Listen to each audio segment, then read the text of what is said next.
Good morning. I'm Joe McNally, the acting United States Attorney here in Los Angeles. Today, we're here to announce federal criminal charges against Eugene Henley Jr., a career criminal known as Big U, who used his contacts and leadership role in the Crips criminal street gang, the entertainment industry, and a youth charity to further his own criminal enterprise, an enterprise that engaged in murder, extortion, robbery, human trafficking, COVID fraud, and other felonies. Mr. Henley and several other individuals linked to him and his criminal enterprise were charged in a criminal complaint with federal racketeering conspiracy. Mr. Henley is a fugitive, and he is currently wanted by federal law enforcement. Other individuals linked to his criminal enterprise were arrested today, approximately 10 defendants who are charged in various indictments.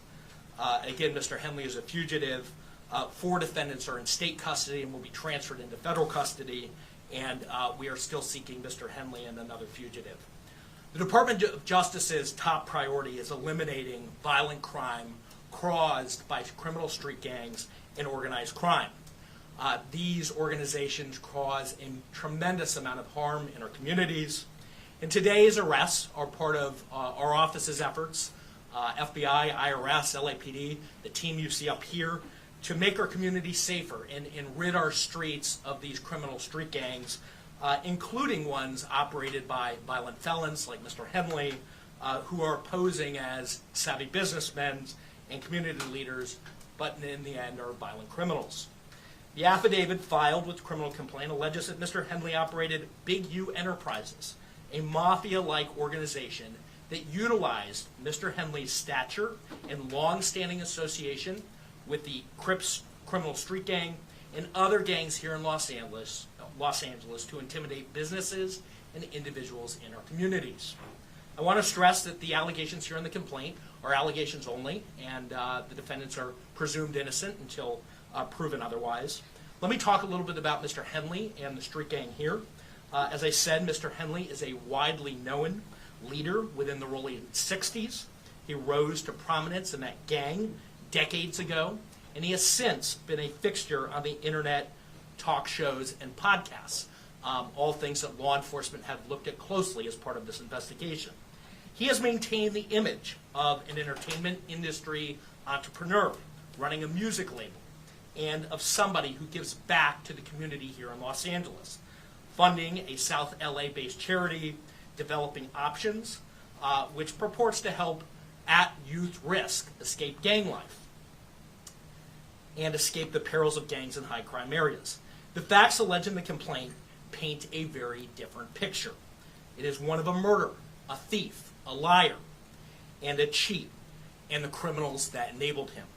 For example, Mr. Henley engaged in a murder of a musician signed to his label in 2021 and dumped the victim's body in Las Vegas off of the I-15 freeway.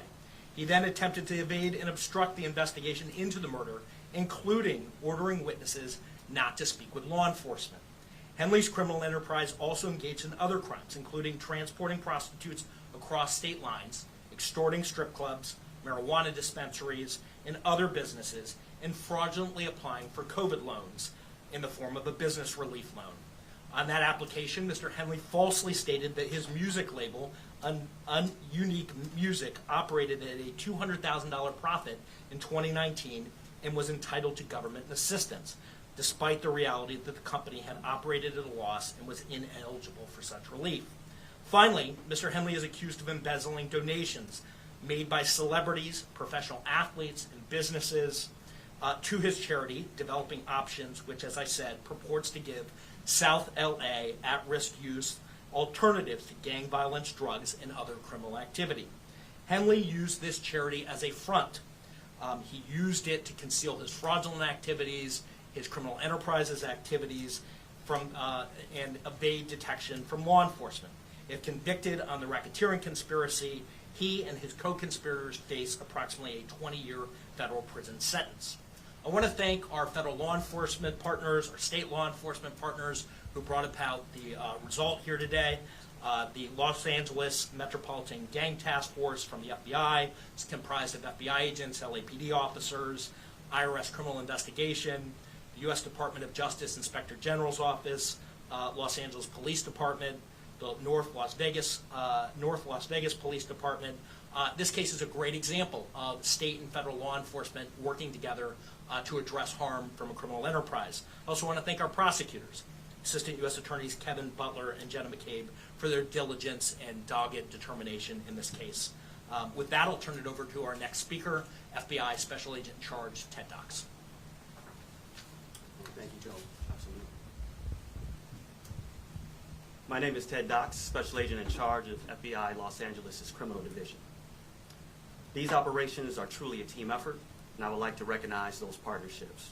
If not for their commitment, dedication, and follow-through, we would not be here today. First, I'd like to thank LAPD, IRS Criminal Investigations, and the U.S. Attorney's Office for working collaboratively for the past 4 years, in this case with FBI Los Angeles Metropolitan Task Force on violent gangs. I'd also like to thank the U.S. Marshal Service for their assistance today, and many departments in California, Arizona, Nevada, and the North Las Vegas Police Department. Now, this morning, hundreds of agents and officers, including multiple SWAT teams, executed multiple arrest warrants for many of the 19 defendants charged in this case. Search warrants were executed at 6 locations. Those searches continue to be underway. 4 of the 19 defendants were already in custody, and 10 defendants were taken into custody in the last 24 hours. And while we're still seeking the whereabouts of 5 individuals, 3 of whom we believe we will have in custody shortly, 2 defendants are considered fugitives.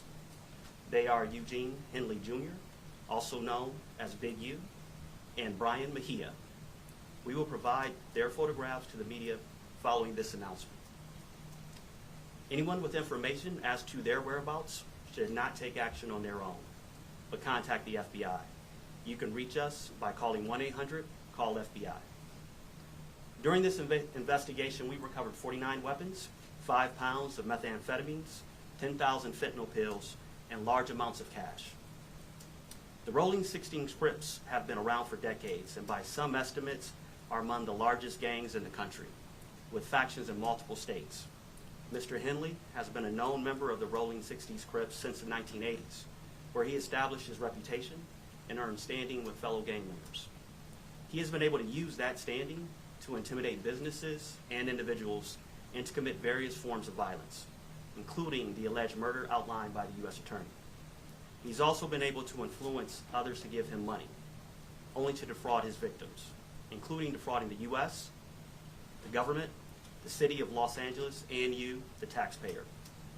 Before I close, I'd like to ask that anyone who has information about the alleged criminal activity or feel that they have been victimized by any of the defendants, call the FBI at 1-800-CALL-FBI. We've targeted this gang in the past and will continue to target gangs who seed violence and fear in our communities. The FBI will never waver on our commitment to combat violent gangs and those individuals affiliated who prey on others. Today's arrests make neighborhoods across our city safer. Thank you. And with that, I'll turn it over to IRS SAC Tyler Hatcher. Good morning. Again, I'm Tyler Hatcher. I'm the Special Agent in Charge of IRS Criminal Investigation here in Los Angeles. Today's arrests are the result of outstanding investigative work by law enforcement partners from LAPD, U.S. Attorney's Office, the FBI, and my office, who's worked tirelessly to find the evidence necessary to charge those who are alleged to bring harm to our communities, as you've heard previously.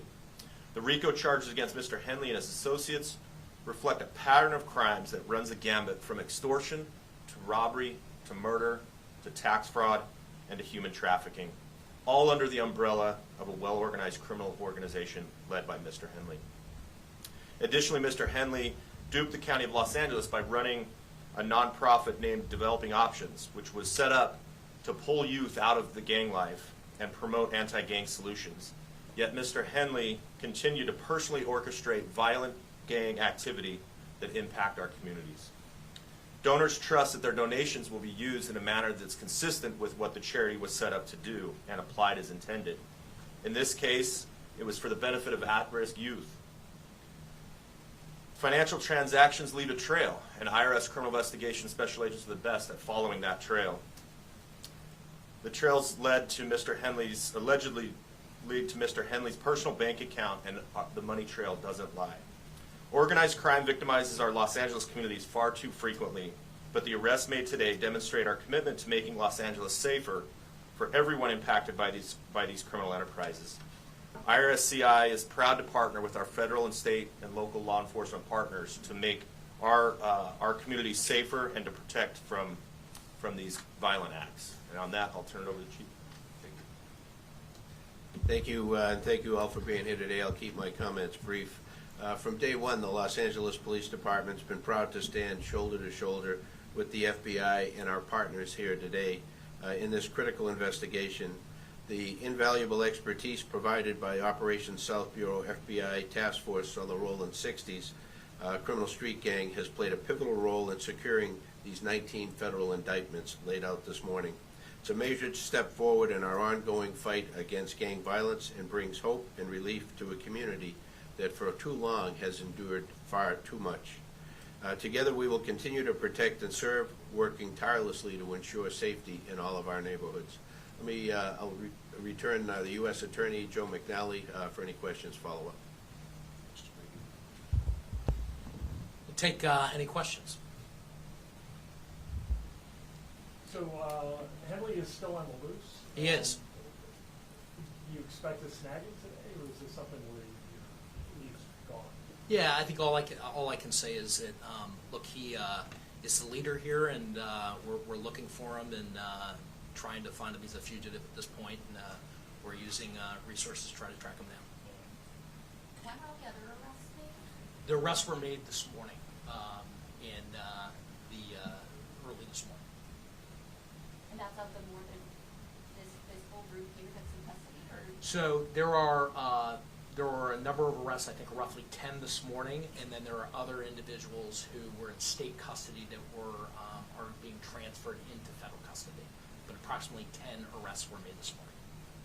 I think you mentioned it earlier, but what kind of penalties or time in prison are these people facing? So a federal racketeering conspiracy complaint that's charged here, 1962D, covers up to 20 years in federal prison. The next stage here would be that Mr. Henley and others would be indicted by a grand jury, and the penalties at that point could range and include higher penalties. So at this point, he's charged in a criminal complaint.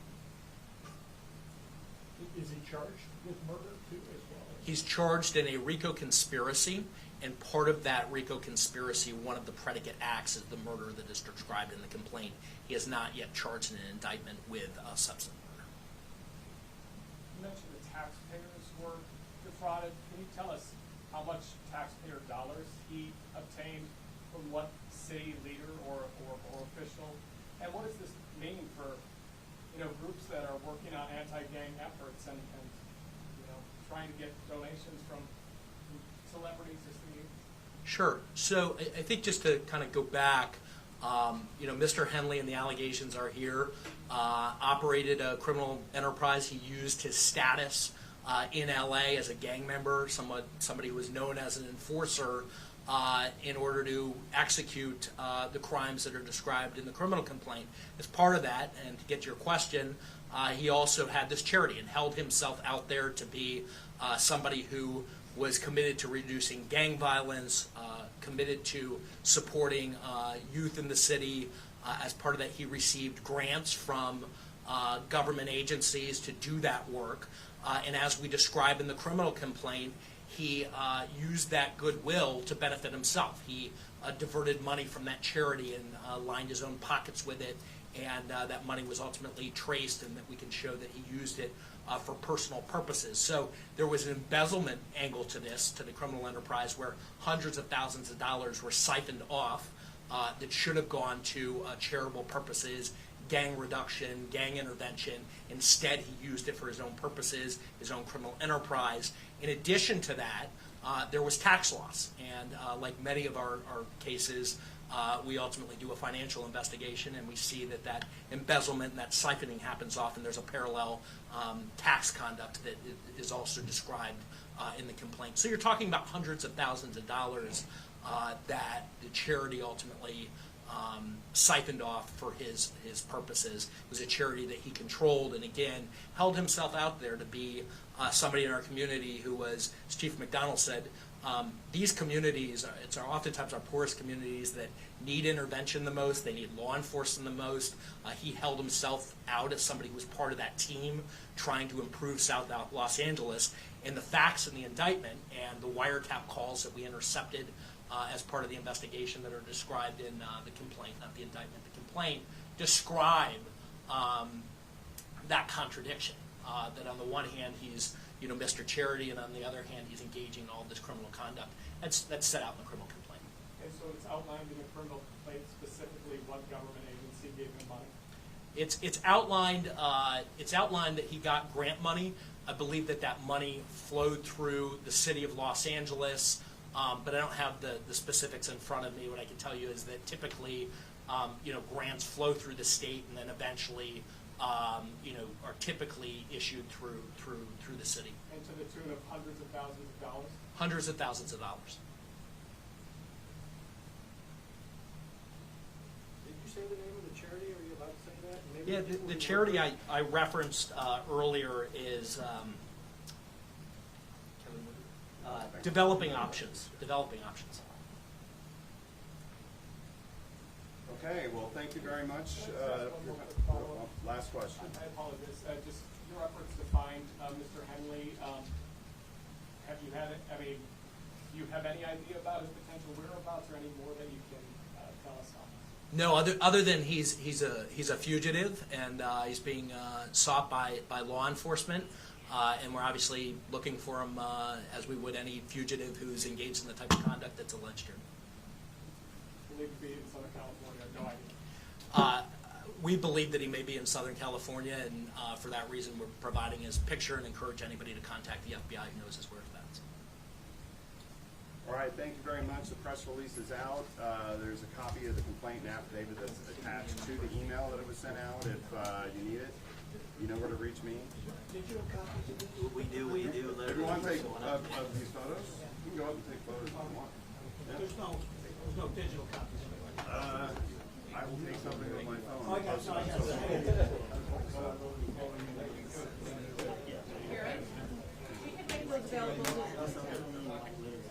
Okay. We'll probably put it on Twitter, but if anybody needs a photo, contact Laura. Wait, Laura? Yeah.